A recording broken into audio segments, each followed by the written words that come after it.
اعوذ باللہ من الشیطان الرجیم بسم اللہ الرحمن الرحیم۔ میں سید فیاض احمد 7ویں جماعت کی اردو کتاب کا لیسن نمبر 5 جس کا نام ہے بھلے اور برے کی پہچان پڑھانے جا رہا ہوں۔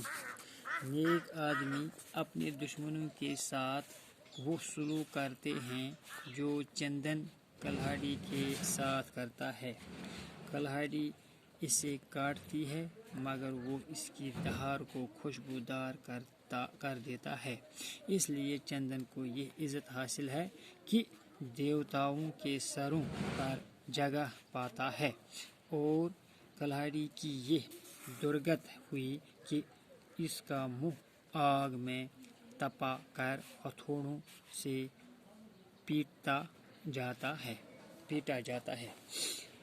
نیک آدمی اپنے دشمنوں کے ساتھ وہ سلوک کرتا ہے۔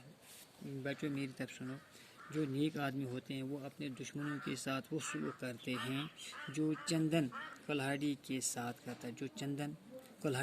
کرتا ہے۔ کلہاڑی اسے کاٹتی ہے، کلہاڑی جو ہے یہ اسے کاٹتی ہے مگر وہ اس کی دھار کو خوشبودار کر دیتا ہے، مگر جو چندن ہے وہ اس کلہاڑی کی دھار کو خوشبودار کر دیتا ہے، اس لیے چندن کو یہ عزت حاصل ہے کہ دیوتاؤں کے سروں پر جگہ پاتا ہے، اور کلہاڑی کی یہ درگت ہوئی، جو کلہاڑی جو ہے اس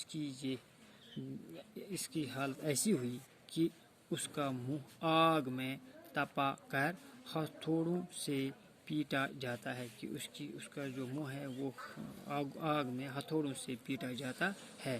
انشاءاللہ باقی ہم کل پڑھیں گے۔ باقی وسلام۔